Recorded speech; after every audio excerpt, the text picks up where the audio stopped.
Assalamualaikum warahmatullahi wabarakatuh. Saya ingin meminta Anda melakukan satu hal sekarang juga.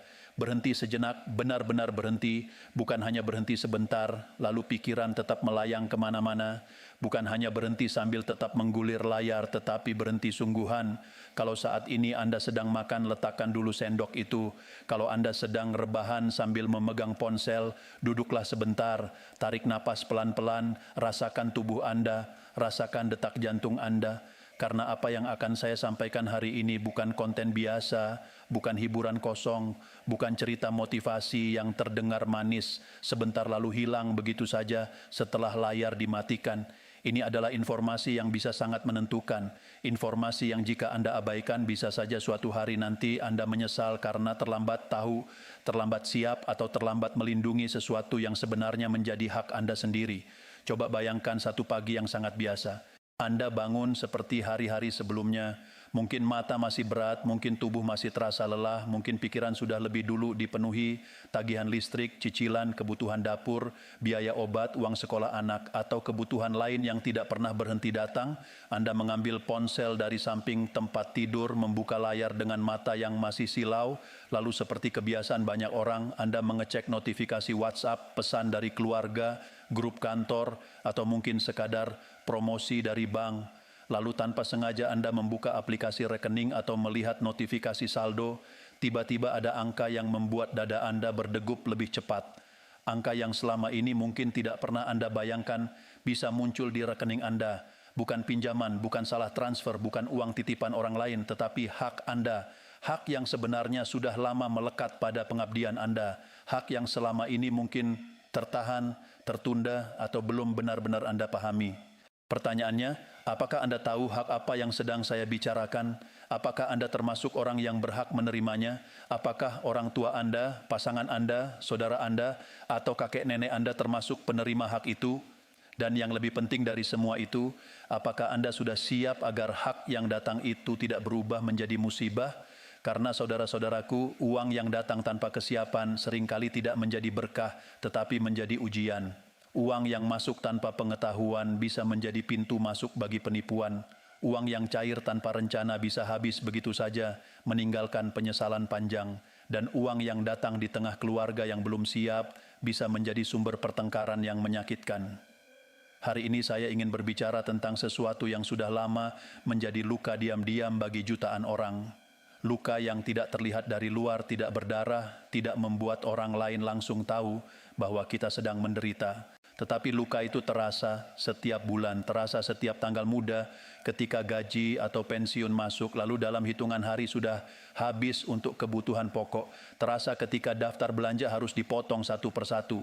Terasa ketika anak meminta uang tambahan, tetapi orang tua hanya bisa tersenyum sambil menahan sesak di dada. Terasa ketika pasangan duduk di dapur, menghitung ulang pengeluaran rumah tangga, lalu berkata pelan, minggu ini lauknya dikurangi dulu. Terasa ketika obat rutin harus dibeli, tetapi uang belanja tinggal sedikit. Terasa ketika teman bertanya kabar dan kita menjawab, baik-baik saja. Padahal di dalam hati kita sedang berjuang keras agar tetap kuat. Luka itu bernama ketimpangan. Ketimpangan antara pengabdian dan penghargaan.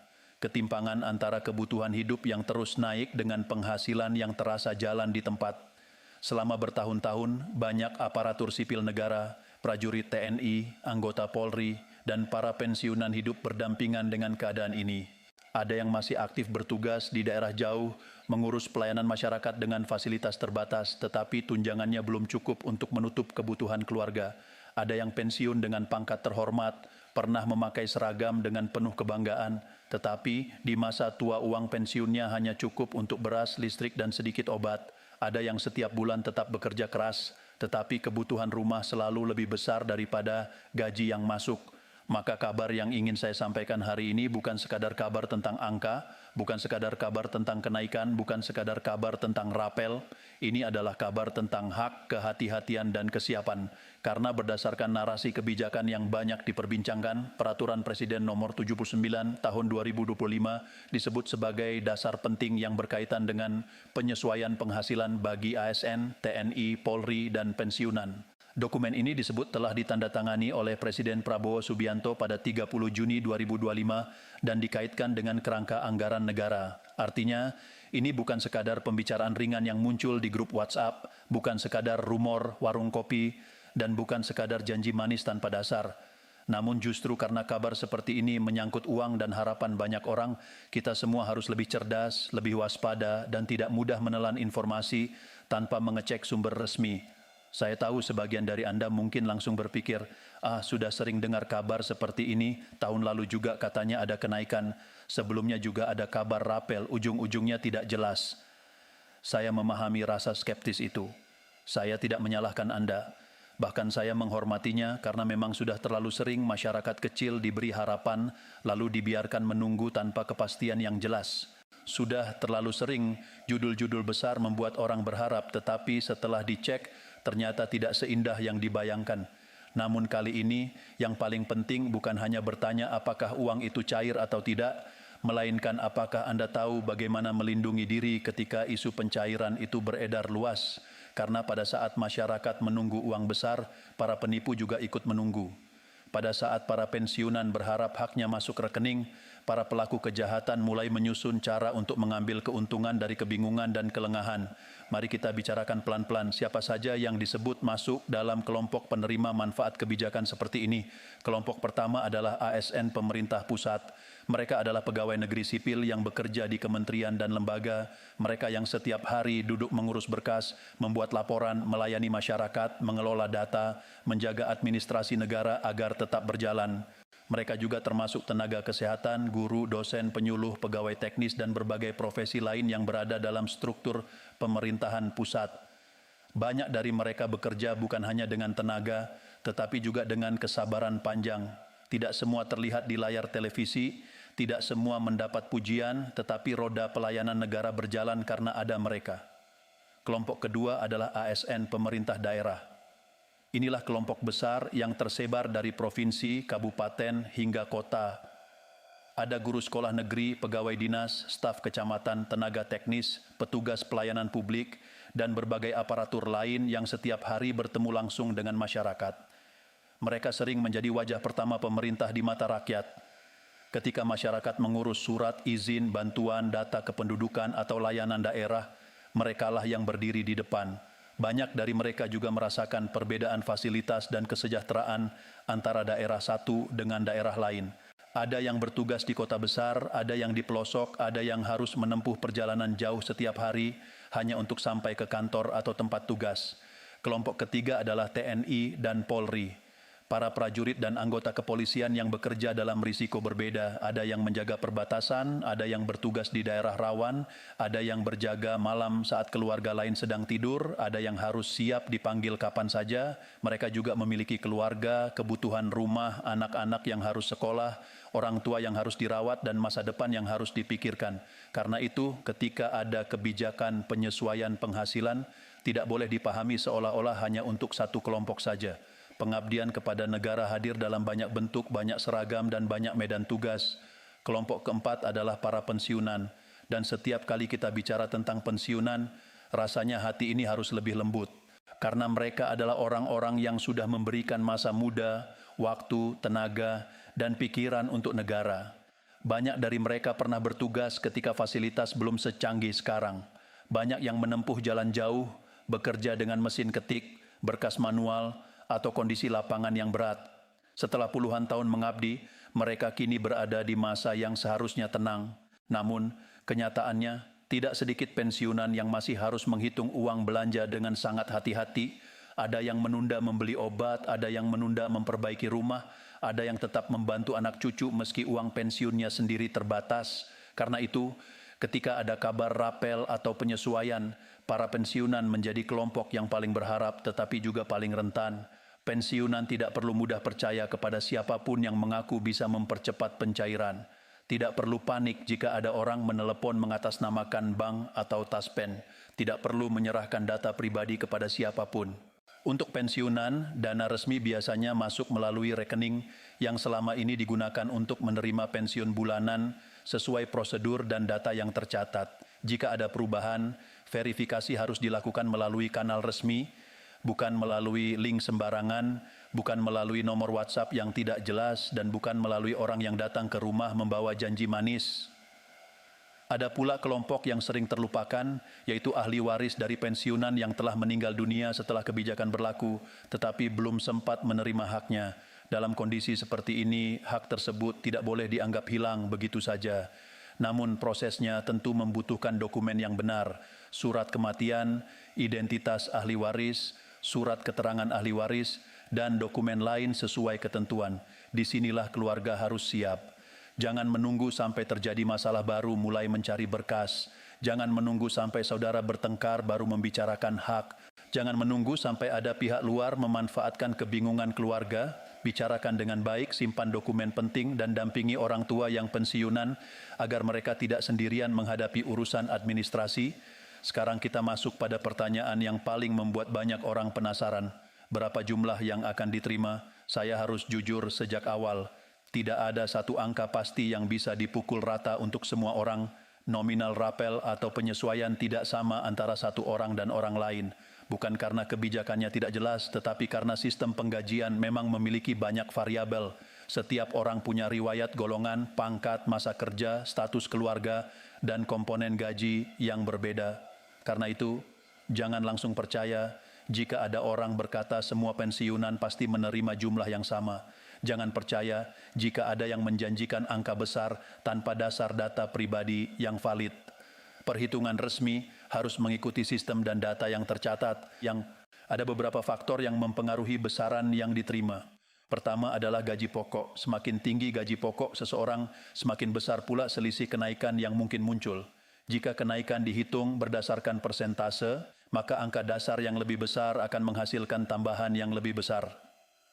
Namun bagi mereka yang gaji pokoknya lebih kecil, jangan langsung merasa tidak berarti. Justru bagi penerima dengan penghasilan terbatas, tambahan beberapa ratus ribu per bulan atau rapel beberapa juta rupiah bisa sangat terasa, bisa dipakai membeli obat, memperbaiki dapur, membayar utang kecil, membeli kebutuhan pokok, atau menjadi dana darurat yang membuat hati lebih tenang. Faktor kedua adalah golongan dan pangkat. Dalam narasi yang beredar disebutkan adanya variasi persentase kenaikan berdasarkan golongan. Ada yang disebut 8%, 10%, hingga 12% tergantung kategori tertentu. Namun yang paling penting bagi masyarakat adalah tidak sembarang mengambil kesimpulan. Jangan hanya melihat potongan informasi, jangan langsung marah karena merasa golongan tertentu mendapat lebih besar. Sistem seperti ini biasanya mempertimbangkan struktur gaji, masa kerja, dan proporsionalitas. Yang perlu dilakukan penerima bukan berdebat tanpa data, melainkan memastikan data pribadi benar dan menunggu informasi resmi dari lembaga yang berwenang. Faktor ketiga adalah masa kerja. Semakin panjang masa pengabdian, biasanya semakin banyak komponen yang melekat dalam perhitungan. Seorang pegawai atau pensiunan dengan masa kerja 30 tahun tentu bisa memiliki hasil perhitungan berbeda dari orang dengan masa kerja 15 tahun. Meskipun golongan terlihat sama, masa kerja adalah bagian dari penghargaan terhadap loyalitas. Karena itu, jangan membandingkan secara mentah-mentah dengan tetangga atau teman. Bisa saja golongan sama tetapi masa kerja berbeda. Bisa saja pangkat sama tetapi riwayat keluarga, tunjangan atau data lainnya berbeda. Faktor keempat adalah jumlah bulan tertunggak atau periode yang dihitung sebagai rapel. Inilah yang sering membuat angka menjadi terasa besar. Misalnya dalam narasi disebutkan bahwa jika kebijakan berlaku sejak Januari 2025 dan pencairan dilakukan beberapa bulan setelahnya, maka ada akumulasi beberapa bulan yang dihitung. Secara sederhana, selisih kenaikan per bulan dikalikan jumlah bulan yang belum dibayarkan. Contohnya, jika gaji pokok seseorang 3.000 ribu dan kenaikan yang dihitung 8%, maka selisih per bulan sekitar 240 ribu. Jika dikalikan 15 bulan, hasil kasarnya sekitar 3.900 ribu. Tetapi sekali lagi, ini hanya ilustrasi sederhana, bukan patokan resmi. Perhitungan sebenarnya bisa melibatkan komponen lain dan harus dilakukan oleh sistem resmi. Karena itulah saya ingin menekankan satu hal, jangan mudah percaya pada kalkulator tidak resmi yang meminta Anda memasukkan NIK, nomor rekening, nomor peserta, tanggal lahir, atau data pribadi lainnya. Jangan sembarang mengisi formulir online yang katanya untuk mengecek rapel. Jangan klik link yang dikirim orang tidak dikenal. Banyak orang awalnya hanya ingin tahu jumlah yang akan diterima, tetapi akhirnya kehilangan data pribadi. Dari data pribadi itulah penipu bisa menyusun serangan yang lebih meyakinkan. Mereka bisa menyebut nama lengkap Anda, alamat Anda, bahkan nama keluarga Anda sehingga Anda merasa mereka benar-benar petugas resmi, padahal semua itu bisa saja hasil pencurian data. Proses pencairan dana seperti ini juga tidak sederhana. Ada tahapan panjang yang harus dilalui. Pertama, penetapan kebijakan. Pemerintah harus menimbang dampak fiskal, kemampuan anggaran, inflasi, serta kebutuhan penerima. Kedua, penyusunan anggaran. Uang negara bukan angka kecil yang bisa dipindahkan begitu saja. Setiap rupiah harus masuk dalam mekanisme yang benar. Ketiga, validasi data. Inilah tahap yang sangat penting. Bayangkan, jutaan data harus diperiksa. NIK, nomor peserta, status hidup atau meninggal, golongan, masa kerja, nomor rekening, bank penyalur, dan data lainnya harus sesuai. Satu digit nomor rekening yang salah bisa membuat masalah. Satu data status yang belum diperbarui bisa menunda pencairan. Karena itu, jika proses terasa lambat, jangan langsung menyimpulkan bahwa pemerintah menunda-nunda tanpa alasan. Bisa jadi sistem sedang memastikan agar dana tidak salah sasaran. Keempat, simulasi perhitungan. Sistem harus menghitung hak masing-masing penerima berdasarkan data yang ada. Kelima, pengesahan dan penyaluran dana dari kas negara ke lembaga atau bank penyalur. Keenam, transfer bertahap ke rekening penerima. Mengapa bertahap? Karena jumlah penerima banyak dan sistem perbankan juga memiliki kapasitas proses. Tidak semua transaksi besar bisa dilakukan serentak dalam satu waktu tanpa risiko kendala teknis. Jadi, jika ada orang lain sudah menerima sementara Anda belum, jangan langsung panik. Cek informasi resmi, pastikan rekening aktif, dan jangan mudah percaya kepada pihak yang menawarkan bantuan tidak jelas. Namun, justru pada masa menunggu, seperti inilah bahaya paling besar muncul. Ketika orang ramai membicarakan uang yang akan cair, para penipu mulai bergerak. Mereka paham bahwa harapan membuat manusia mudah percaya. Mereka tahu bahwa pensiunan sering menghormati orang yang berbicara sopan dan memakai bahasa resmi. Mereka tahu bahwa banyak orang tua belum terbiasa dengan keamanan digital, maka mereka menggunakan telepon, SMS, WhatsApp, link palsu, surat tugas palsu, bahkan kunjungan langsung ke rumah. Modus pertama adalah telepon dari orang yang mengaku petugas bank, taspen, atau lembaga pemerintah. Suaranya sopan, bahasanya rapi. Kadang mereka menyebut nama lengkap Anda. Mereka berkata, ada kendala pada data rekening, lalu meminta nomor kartu, PIN, OTP, kode verifikasi, atau informasi mobile banking. Ingat baik-baik, tidak ada petugas resmi yang meminta PIN dan OTP melalui telepon. Tidak ada. PIN dan OTP adalah kunci. Memberikannya kepada orang lain sama saja seperti menyerahkan kunci rumah dan berkata, silakan ambil isi rumah saya. Jika ada yang menelepon meminta kode OTP, tutup teleponnya. Jangan merasa tidak enak, jangan takut dianggap kasar. Lebih baik menutup telepon daripada kehilangan tabungan. Modus kedua adalah pesan SMS atau WhatsApp berisi link untuk mengecek atau mengklaim rapel. Link itu bisa terlihat sangat meyakinkan. Namanya bisa dibuat mirip lembaga resmi, logonya bisa ditiru. Bahasanya bisa dibuat seolah-olah dari pemerintah. Tetapi ketika Anda klik dan memasukkan data, data itu masuk ke tangan penipu. Mereka bisa mengambil alih akun, membobol mobile banking, atau menyalahgunakan identitas Anda. Jadi jangan klik link sembarangan. Jika ingin mengecek informasi, buka sendiri situs resmi melalui pencarian yang benar atau datang langsung ke kantor layanan resmi. Modus ketiga adalah orang yang datang ke rumah membawa surat tugas palsu. Mereka mengaku bisa membantu mempercepat pencairan. Mereka meminta biaya administrasi, biaya aktivasi, biaya verifikasi, atau uang transport. Dengarkan ini baik-baik, pencairan hak resmi tidak membutuhkan biaya kepada pihak pribadi. Jika ada orang meminta uang agar rapel cair, itu tanda bahaya. Tidak peduli pakaiannya rapi, tidak peduli bicaranya manis, tidak peduli membawa map, stempel, atau surat yang terlihat resmi. Verifikasi dulu ke kantor resmi, jangan menyerahkan uang di rumah. Dan ada bahaya lain yang lebih halus, lebih menyakitkan karena datang bukan dari orang asing tetapi dari lingkungan dekat. Ketika kabar rapel cair menyebar, tiba-tiba ada keluarga yang lama tidak menyapa menjadi sangat ramah. Ada saudara yang datang membawa cerita sedih, ada anak atau menantu yang minta modal usaha, ada tetangga yang menawarkan investasi, ada teman lama yang tiba-tiba mengajak kerjasama. Hati orang tua biasanya lembut, ya, pensiunan sering ingin membantu, ingin merasa berguna, ingin membahagiakan anak cucu, itu niat baik. Tetapi niat baik tanpa batas bisa berubah menjadi penyesalan. Ada perbedaan besar antara memberi karena ikhlas dan memberi karena tidak enak menolak. Yang pertama membuat hati tenang, yang kedua membuat batin lelah. Bayangkan seorang pensiunan yang menerima uang cukup besar karena terlalu bahagia, ia langsung membagikan kabar itu kepada banyak orang. Ia screenshot saldo, mengirim ke grup keluarga, lalu semua orang tahu. Dalam beberapa hari, permintaan mulai berdatangan. Satu minta bantuan bayar utang, satu minta dibelikan motor, satu minta modal usaha, satu mengajak syukuran besar karena takut dianggap pelit, uang itu diberikan sedikit demi sedikit. 2 bulan kemudian, ketika sakit datang dan butuh biaya, uang sudah habis. Orang yang dulu datang meminta bantuan tidak lagi terlihat, yang tersisa hanya penyesalan. Ini bukan cerita yang jauh dari kenyataan, ini sering terjadi dalam bentuk yang berbeda-beda. Ada juga kisah seorang ibu pensiunan yang hidup sendiri. Ketika menerima uang rapel, ia merasa bahagia sekaligus bingung. Lalu datang seseorang menawarkan investasi dengan keuntungan sangat besar. Katanya aman, katanya sudah banyak yang ikut, katanya kalau tidak cepat, kesempatan hilang. Ibu itu percaya, ia transfer uangnya. Beberapa minggu kemudian, aplikasi hilang, nomor telepon tidak aktif, kantor kosong, dan uang tidak kembali. Inilah alasan mengapa saya berkali-kali mengingatkan, jangan percaya investasi yang menjanjikan keuntungan besar dalam waktu singkat. Uang yang dikumpulkan dari pengabdian puluhan tahun jangan diserahkan kepada orang yang baru dikenal hanya karena ucapannya manis. Lalu apa yang harus dilakukan jika dana itu benar-benar masuk?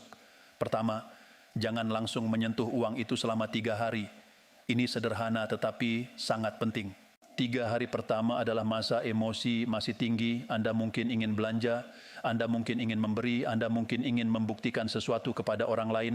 Jangan diamkan dulu, jangan screenshot saldo, jangan cerita ke semua orang, jangan langsung membuat keputusan besar. Biarkan pikiran dingin, setelah 3 hari Anda akan lebih jernih. Banyak kesalahan finansial terjadi bukan karena orang jahat, tetapi karena keputusan diambil saat hati terlalu gembira. Kedua, sisihkan sebagian untuk dana darurat. Idealnya buat rekening terpisah yang tidak mudah diakses, kalau perlu rekening tanpa kartu ATM dan tanpa mobile banking. Tujuannya agar uang itu tidak habis karena godaan kecil. Dana darurat adalah pelindung ketika sakit, ketika ada kebutuhan mendadak, ketika harga naik, atau ketika keluarga menghadapi keadaan sulit.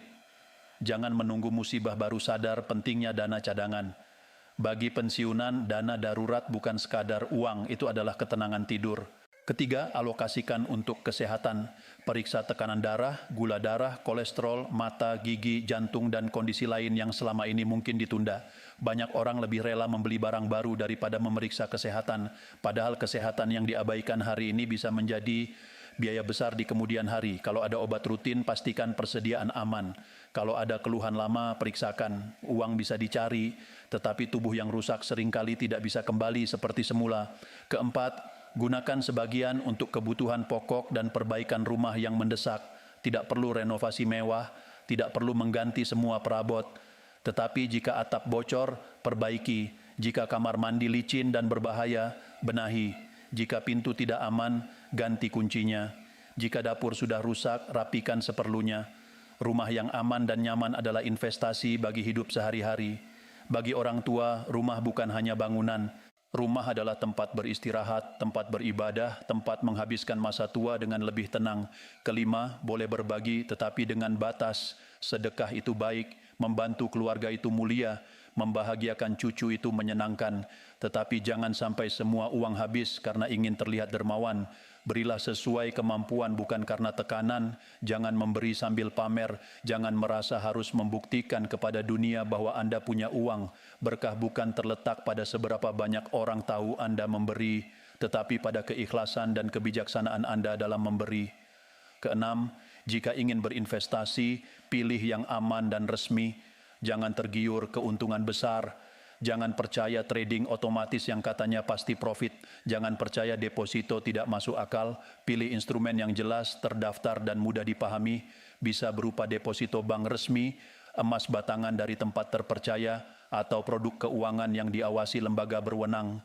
Sebelum mengambil keputusan, konsultasikan dengan orang yang benar-benar paham, bukan orang yang hanya pandai berbicara. Lebih baik bertanya berkali-kali daripada kehilangan uang sekali untuk selamanya. Satu hal lagi yang sangat penting, jagalah keluarga dari konflik uang. Jangan biarkan rapel yang seharusnya menjadi berkah berubah menjadi sumber pertengkaran. Orang tua tidak wajib memberitahu semua orang berapa jumlah yang diterima. Pensiunan tidak wajib meminjamkan uang kepada siapapun jika tidak yakin. Anak tidak berhak memaksa orang tua menyerahkan uang hanya karena merasa sudah merawat. Menantu tidak berhak menekan mertua. Saudara tidak boleh menjadikan hak pensiunan sebagai rebutan. Jika ada ahli waris, bicarakan dengan baik sesuai aturan dan dokumen yang benar. Jangan menunggu konflik pecah baru mencari jalan damai.